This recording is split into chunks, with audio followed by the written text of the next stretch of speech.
मुरली कहाँ बैठ के सुनी? हम्म? सबने मुरली कहाँ बैठ के सुनी? आज ऐसा लग रहा था ना, फरिश्ता दीदी फरिश्ते के वतन में मुरली सुना रही हैं। फरिश्ते वतन में मुरली सुनी सबने? अव्यक्त वतन में अव्यक्त बाप दादा के महावाक्य, अव्यक्त फरिश्ते ने हमको भी अव्यक्त वतन में पहुंचा दिया। ये कला है, मुरली सुनाने की कला है कि सबको साथ में अपने ट्रांसपोर्ट कर ले, विशेषता है। तो ऐसी आदरणीय अति स्नेही जयंती दीदी का आज की क्लास में हम सब बहुत प्यार से स्वागत और अभिनंदन करते हैं। थैंक यू बाबा, जो आपने ऐसा अपना फरिश्ता बच्चा हमारे मध्य भेजा। और मैं देख रही हूँ कि दिल्ली के भिन्न भिन्न स्थानों से टीचर्स बहनें भी पहुँची हैं और भाई बहनें भी पहुँचे हैं। तो आप सबका भी बहुत बहुत स्वागत है। कौन है जो जयंती बहन को नहीं जानता? ऐसा कोई है जो जयंती बहन को नहीं जानता? क्या जानते हो भाई जयंती बहन के बारे में? बाबा ने आपको, जैसे कोई पिता अपने बच्चे को बहुत लाड प्यार से कई नामों से बुलाता है, ऐसे बाबा जयंती बहन को उस लाड प्यार से भिन्न भिन्न नामों से बुलाते रहे। स्पिरिचुअल लीडर है, फ्लाइंग एंजल है, बाबा का एम्बेसडर है, कितने नामों से बाबा बुलाता था। क्योंकि अपना बचपन से एक बार बाबा को पहचाना, बाबा का हाथ पकड़ करके सदा उड़ान भरी है आपने। आज जितना हमारा विदेश इतना विस्तार का है, स्पीकर कौन था उस समय? हमारी जयंती बहन, जो लंदन से शुरुआत हुई, वो बीज बोया।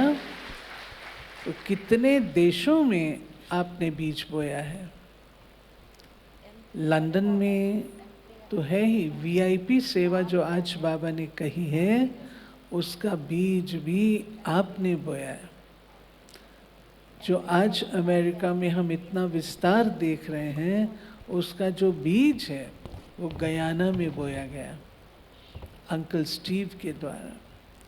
उनको बैठ करके ज्ञान से, नम्रता की देवी है,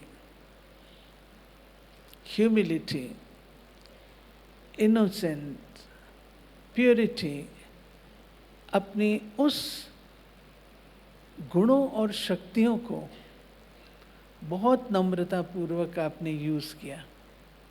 तो बाबा तो फिर ऐसे कलाकार का पूरा ही फल देता है ना। तो अंकल स्टीव का जन्म हुआ, उनकी सारी फैमिली का जन्म हुआ, और फिर वहाँ से ही गायत्री बहन निकली और उसकी बड़ी बहन निकली, न्यूयॉर्क में पहुँची, जहाँ पर फिर मोहिनी दीदी को इनवाइट किया। तो इतना बड़ा विस्तार, न केवल वहाँ मिडल ईस्ट में जहाँ प्रवेश नहीं कर सकते थे, वहाँ पर भी, और दादी जानकी को लेकर के जाना, सारे विश्व भर में, हांगकांग, फिलीपींस, जापान, कौन सा देश है जहाँ पर आपका कदम नहीं पड़ा है? सब जगह बाबा ने एक निशानी सुनाई है। विश्व महाराजन बनने वालों की निशानी क्या होगी? बेहद, सारे ब्राह्मण परिवार से संबंध होगा। तो ऐसी आत्मा जयंती दीदी का ओआरसी में, दिल्ली नगरी में बहुत बहुत पुनः कोटि कोटि बार पदम पदम गुणा प्यार भरा अभिनंदन और स्वागत है। कितनी अच्छी मुरली सुनी, कितनी अच्छी मुरली सुनी। उड़ान भरी आप लोगों ने? हाँ, उड़ान भरी? जिन्होंने उड़ान भरी साथ साथ वो तो बताओ। वेरी गुड, बहुत अच्छा। फिर जब ड्रिल की तो 1 सेकंड में ड्रिल में सब साइलेंस में आ गए। ये है विशेषता। हमारे मध्य हमारी आदरणीय गीता दीदी। गीता दीदी को कौन नहीं जानता है वो बताओ? गीता दीदी को भी सब जानते हैं। बाबा बहुत प्यार से कहते हैं, गीता तुम तो सच्ची गीता हो। बाबा ने इनको सच्ची गीता का टाइटल दिया। तो आजकल के भाई बहनों को तो पता नहीं वो गीता दीदी कौन सी है। तो हम लोग कहते हैं कि जिस समय मुरली में नाम आता है ना गीता दीदी का, वो हमारे वाली गीता दीदी है। हमारे वाली गीता दीदी अर्थात दिल्ली वाली गीता दीदी है, जो कि बाबा के साकार रूप में, बाबा जिनका नाम ले मुरली में, कम बात थोड़ी है। तो बाबा ने अपने रत्नों को परखा और ऐसे रत्नों को विश्व मंच पर खड़ा किया। और इन सब में जो विदेश सेवा है उसमें भी हमारी गीता दीदी का योगदान है। पूछो कैसे? मोहिनी दीदी आपकी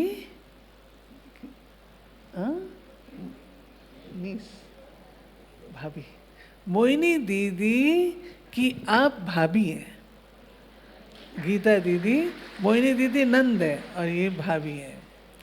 और इस परिवार से भी बहुत सारी आत्माएं विदेश सेवा में रही है। बहुत सा पूरा परिवार निकला, पूरा परिवार। हाँ, अच्छा, गीता जी मोहिनी बहन की मामी है। मामी है, मामी जी हैं। हाँ, गीता दीदी मामी है मोहिनी बहन की। हाँ? दादा गोपाल मोहिनी बहन के भाई।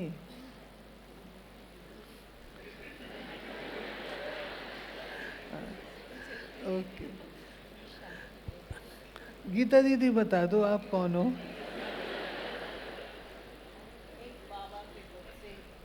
बस छुट्टी। मैंने पूछा आप बता दो आप कौन हो, कहती हैं बस एक बाबा के बच्चे हैं। कितना अच्छा आंसर है।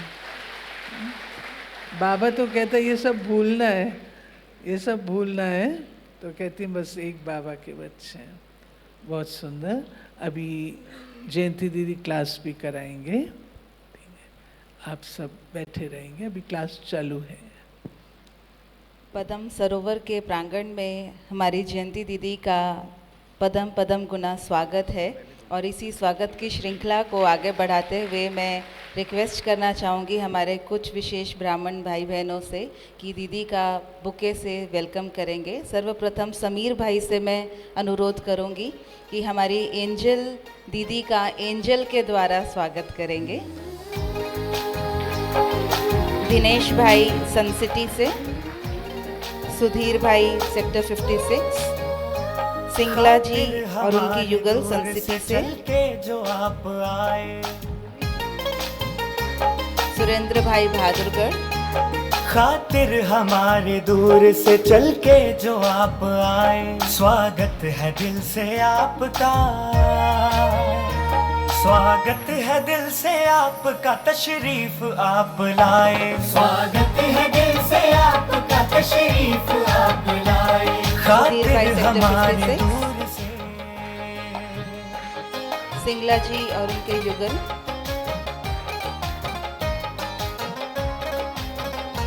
सुरेंद्र भाई जी बहादुरगढ़,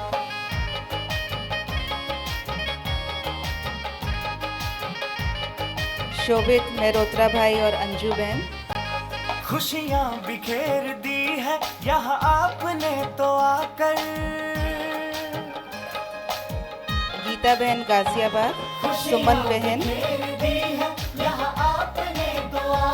ये वक्त किशन भाई, अमित भाई, अपने बीच पाकर, तुम्हें अपने बीच पाकर, अपने बीच पाकर, देखो प्रभु भी आपको यहाँ सुशील मित्तल भाई, स्वागत है दिल से आपका, विजय भाई और उनकी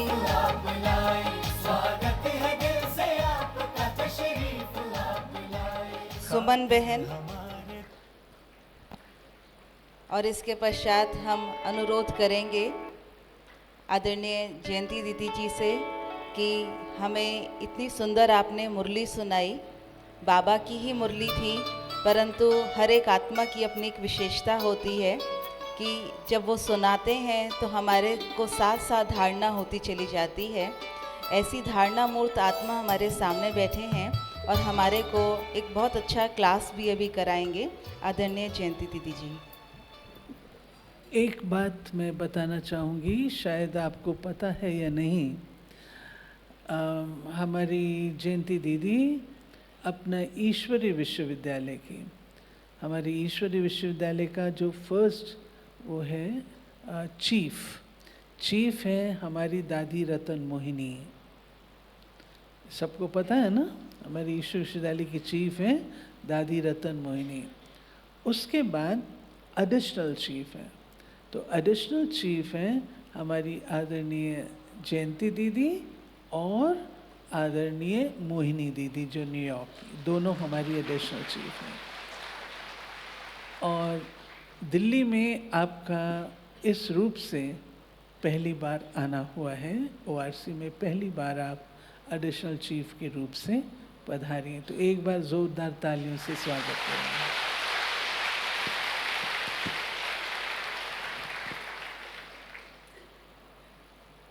ओम शांति। बाबा की जितनी हम सब के ऊपर मेहनत है, हम खुद के ऊपर मेहनत इतना नहीं करते। वैसे तो बाबा ने कहा मेहनत शब्द ही निकाल दो, मोहब्बत ही याद रखो, परंतु फिर भी मैं सोचती हूँ कि बाबा कितना ध्यान देते हैं, कितना प्यार से हमें उठाते हैं। तो हम अपने भाग्य को इतना नहीं जानते जितना बाबा हमारे भाग्य को देखते हैं और उसका वर्णन करते हैं। जैसे पहले ही बाबा ने कहा कि आप सब कितने भाग्यवान हैं, भाग्यशाली हैं कि आपको परमात्मा पालना और पढ़ाई और प्राप्ति होती। तो बचपन से ही जिसकी पालना बहुत सुंदर होती, उसको वो एक जीवन के लिए फाउंडेशन बहुत शक्तिशाली बनता। और आजकल जिस तरह से हम संसार की हालतें देखते हैं, पहले तो हम ज़्यादा विदेश में देखते थे, परंतु अभी देश में भी सेम थिंग, कि माँ बाप को जिस तरह से पालना करनी चाहिए वो पालना आज बच्चों को कम ही मिलती। और जहाँ जहाँ आज भी देखते हैं कि माँ बाप लौकिक हिसाब से बच्चों की पालना बहुत प्यार से करते हैं, तो वो बच्चों की जीवन एक भविष्य के लिए बहुत सुंदर बन जाती, नहीं तो कुछ न कुछ कमी हो जाती। आज के विदेश में एक टॉपिक ज़बरदस्त चल रही है जिसको कहते हैं ट्रॉमा। मीन्स कोई ऐसी घटना घटती है जो आत्मा के ऊपर इसके इतनी गहरी छाप हो जाती, जिस कारण से वो डेवलपमेंट में वो एक रुकावट आती। तो ट्रॉमा को सिर्फ बचपन में नहीं होती, ट्रॉमा तो जीवन भर किसी न किसी प्रकार से आती ही है, परंतु खास करके जब बचपन में, उस समय तो खुद का तो कुछ होश नहीं होता, पहचान नहीं होती, परंतु माँ बाप के कारण बहुत करके या कभी कभी और कोई मित्र संबंधी, परंतु जो ट्रॉमा जो बहुत गहराई से एक दुख की छाप लग जाती है आत्मा के ऊपर, वो 60 वर्ष की आयु तक भी वो मिटती नहीं है। कई ऐसे केसेस आजकल हमारे सामने बाबा के पास, बाबा के घर में होते हैं। कईयों के हम देखते हैं कि संस्कार कुछ ऐसे हैं जो बिल्कुल जाते ही नहीं हैं, तो फिर थोड़ा और वो गहराई से थोड़ी बातचीत करते हैं, तो फिर बताते हैं जो फर्स्ट मेमोरीज़ है 2 वर्ष की, 3 वर्ष की, स्पेशली उस समय या 7 वर्ष 8 वर्ष की उम्र में जो कुछ इस तरह से दुख देखा है, अनेक प्रकारों की बातें आती, परंतु उस कारण से उनकी पर्सनालिटी में जैसे कि एक वो स्कार, एक वुंड लगी हुई है, जो अपने ही कुछ संस्कार है उसको आगे नहीं चेंज कर सकते। फिर जब उस बात को गहराई से समझते हैं कि इस कारण से ये मेरा ही संस्कार है, जब तक ये नहीं समझा तब तक औरों को दोष देते, ये करते ये करते ये करते, परंतु जब उस बात को समझ लिया कि मेरे अंदर ही बात ये है, तो फिर उस बात पर पुरुषार्थ करने लगते हैं। तो एक तरफ कलयुग के अंतिम घड़ियों में वो देखते, दूसरे तरफ जो बाबा के बच्चे बनते हैं, बाबा यही कहते हैं कि बस आप ईश्वरीय बचपन, ईश्वरीय पालना जो आज तक भी मिल रही है उसको आप देखो और उसके लिए दिल से बाबा को बहुत बहुत थैंक्स दो। जब अंदर के मन में भावना ग्रैटिट्यूड की होती है, थैंक्स देने की होती, आप देखेंगे कि उसमें क्रोध, असंतुष्टता, कुछ भी ऐसी नेगेटिव जो बातें हैं वो समाप्त हो जाती, बस प्यार और थैंक्स। तो एक तो हम ईश्वरीय पालना का महत्व रख कर के बाबा को बहुत बहुत दिल से थैंक्स देवें। और दूसरा, जो जितना पढ़ाई पढ़ता है उसको सूक्ष्म में कुछ नशा भी होता, और यदि मोटे रूप से अहंकार भी होता कि हाँ मैंने तो पीएचडी प्राप्त की है, मैंने तो 2 पीएचडीज प्राप्त की है, कदम कदम पर बीए मिला, बीएससी मिला, कुछ भी मिला, जितना आगे बढ़ा उतना ज़रूर उसका सूक्ष्म या मोटे रूप से वो नशा रहता। और बाबा ऐसे हमारी ईश्वरीय पढ़ाई पढ़ाते हैं जिससे कोई बात रहती नहीं है जिसको हम न जान सके। हर बात के लिए बाबा ने बहुत गहराई से हमें कर्म फिलॉसफी की बातें बताई है, हिस्ट्री ज्योग्राफी क्या है सचमुच, वो सब बातें बताई है। जैसे बाबा कई बार कहते हैं कि लोग बहुत कोशिश करते हैं कि विश्व का आदि कैसे हुआ था उसकी जांच करने के लिए। स्विट्ज़रलैंड में एक संस्था है जिनीवा के आगे, उसका नाम है CERN, CERN। वहाँ पर बिलियंस यूरोस खर्च होते ही रहते हैं, चलते ही रहते हैं, जिसमें वो जांच ये करते हैं, एक तो एटम का बिल्कुल गहराई से, बिल्कुल सूक्ष्म रूप से, परंतु दूसरा कि सृष्टि की आदि कैसे हुई थी उसको वो जानने की कोशिश करते हैं। और बाबा आराम से हम बैठे हैं और सृष्टि क्या है, प्रकृति क्या है, और उसमें फिर हमारा पार्ट क्या है, कैसे है, वो हमें कितनी ऊंची पढ़ाई पढ़ाते हैं।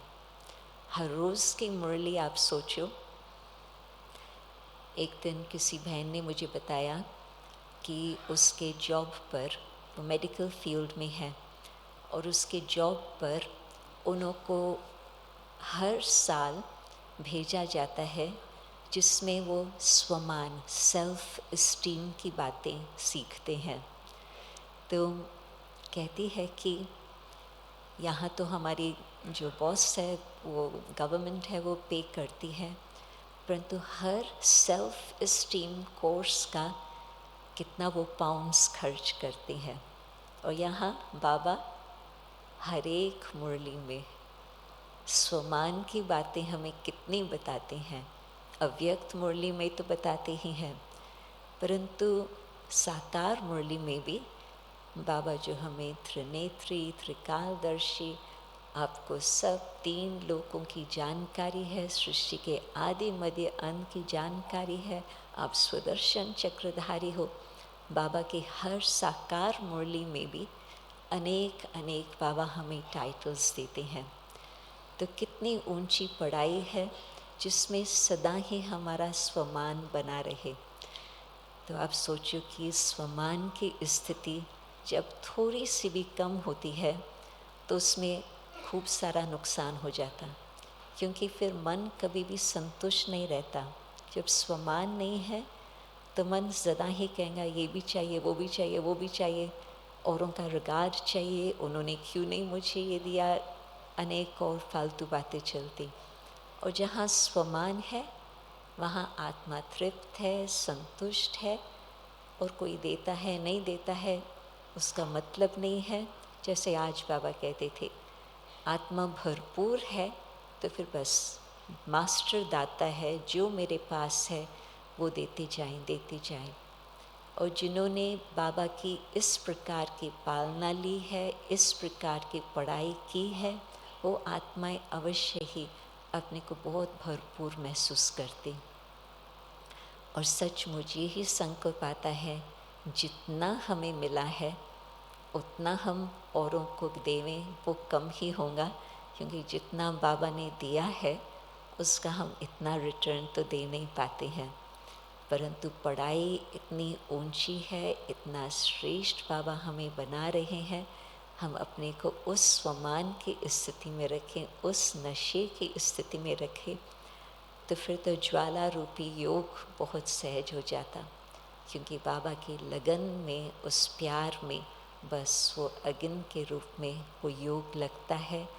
और सचमुच ये रियलिटी है, जबकि वो आत्मा की संतुष्टता की स्टेज नहीं, वो योग की अनुभूति नहीं, तो छोटी छोटी बातों में, व्यर्थ बातों में हमारा बहुत ध्यान जाता।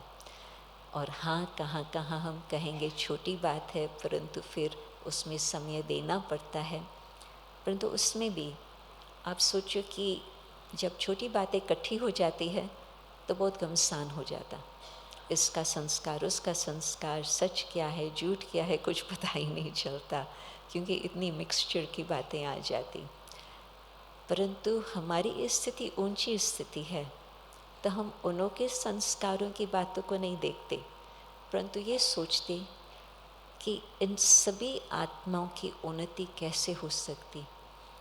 समय देते हैं, उन्हों की बातें ध्यान से सुनते हैं, परंतु फिर भी अपनी ऊंची स्थिति से उन्हों को भी सहयोग देते हैं, ताकि वो भी इस जो घटना है उसे और आगे बढ़कर चले जाए। तो पढ़ाई की वैल्यू जब हम रखते हैं तो बहुत हम श्रेष्ठ आत्मा बन जाते। मुझे याद है दादी बताती कि जब बॉम्बे में बाबा का ऑपरेशन हुआ था तो बाबा बोल नहीं पाते थे, और दादी उस समय पूना से आती थी बाबा की केयर करने के लिए दिन भर। फिर कोई और भी आता था, कुछ दादियाँ वहाँ थे, दादी प्रकाश मणि थी, दादी जानकी थी, कई और भी दादियाँ थी। परंतु दादी कहती कि एक दिन बाबा मुरली नहीं कुछ चला पाते थे उन दिनों में, तो बाबा ने कहा कि कागज़ पेंसिल मुझे दो।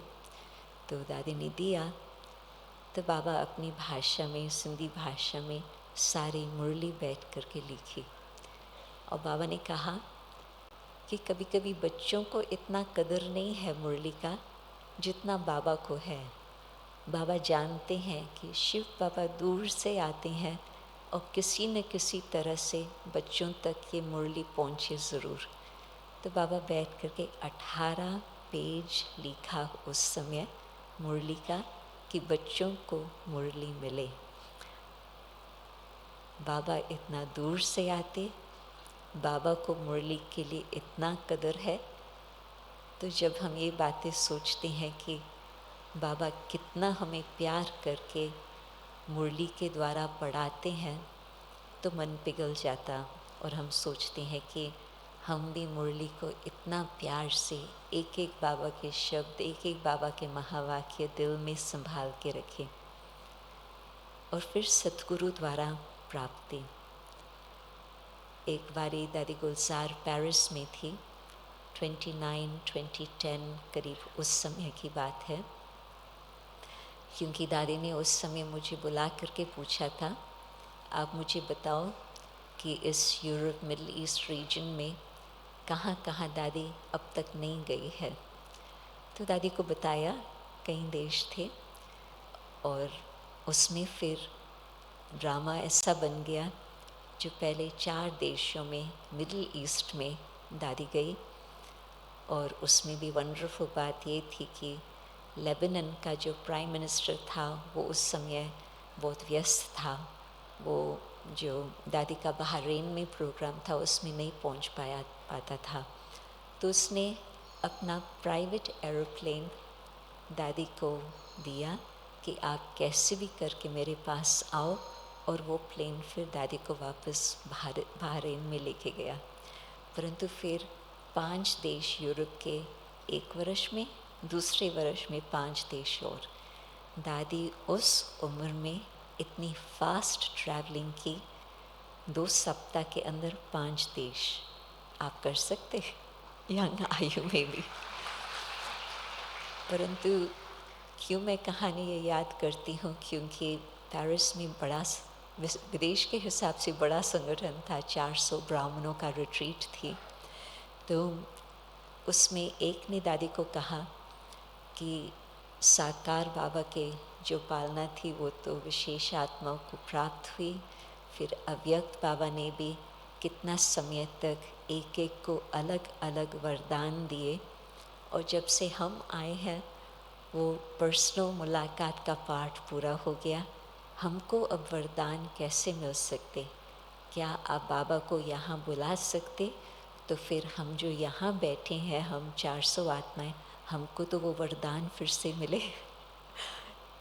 तो दादी साइलेंस में गई, फिर बड़े प्यार से उसको बोला कि बाबा तो आज भी वरदान दे रहे हैं, और न सिर्फ जैसे गुरु लोग होते एक वरदान दिया बस फिनिश। बाबा हर रोज़ नया वरदान देते ही रहते हैं, और जो आत्मा उसको ग्रहण करनी चाहे उसकी तो बहुत भरपूर स्थिति बन जाती, क्योंकि हर रोज़ नया वरदान मिलता। परंतु वरदान को ग्रहण करने के लिए एक बात करनी होती। वरदान तो है बीज, परंतु बीज को सदा पानी दिया जाता। तो जब आप दिन भर उस वरदान को स्मृति में इमर्ज करेंगे तो वो जैसे कि उसके ऊपर पानी आ गया, तो जितना आप पानी डालते जाओ तो वो बीज फिर फलीभूत होता। तो आप जितना वरदान को उस दिन को याद करेंगे वो प्रैक्टिकल आपके जीवन में आपको उसका अनुभव होगा, और वो वरदान आपके लिए सदा के लिए कायम रहेगा। तो आप ये नहीं सोचो कि वरदान लेने का सीज़न समाप्त हो गया। बाबा हर रोज़ वरदान दे रहे हैं, वो वरदान आप लेते जाओ और अपने को भरपूर बनाते जाओ। तो सतगुरु के रूप में जो बाबा ने कहा सर्व प्रकार की प्राप्ति बाबा करा रहे हैं, सचमुच एक एक वरदान विशेष है। एक एक वरदान को अनुभव में लाओ तो बाबा कितना ना आपको बहुत सुंदर भाग्यवान बना देते। पद्मा पदम भाग्यशाली। दादी गुलजार के मुख पर एक शब्द होता था जो और दादियाँ कम बोलती थी। सब दादियाँ तो कहती ही थी कि सब भाग्यवान है, भाग्यशाली है। दादी कहती थी आप सब करोड़पति हो, करोड़पति तो का अरब खरबपति हो। तो मुझे उस समय पता नहीं था कि अरबपति क्या होता, खरबपति क्या होता, परंतु बाबा के मुरली में ये शब्द आता है अव्यक्त मुरलियों में। तो जो दादी गुलजार की भाषा थी वो अव्यक्त बाबा की भाषा, उससे ही लगता था कि दादी इतना ध्यान से बाबा के साथ संबंध रखती जो उन्हों की भाषा दादी के मुख पर होती थी। तो इतने आप हर रोज़ ये सोचो कि कितना हमारा भाग्य है जो हम न केवल करोड़पति परंतु अरबपति खरबपति बन गए हैं। तो बाबा की आज की मुरली से तो अनेक बातें थी, परंतु ये जो बाबा ने शुरुआत में बताई 3 शब्द, बस 3 शब्द याद करो, पालना, पढ़ाई और प्राप्ति। ओम शांति।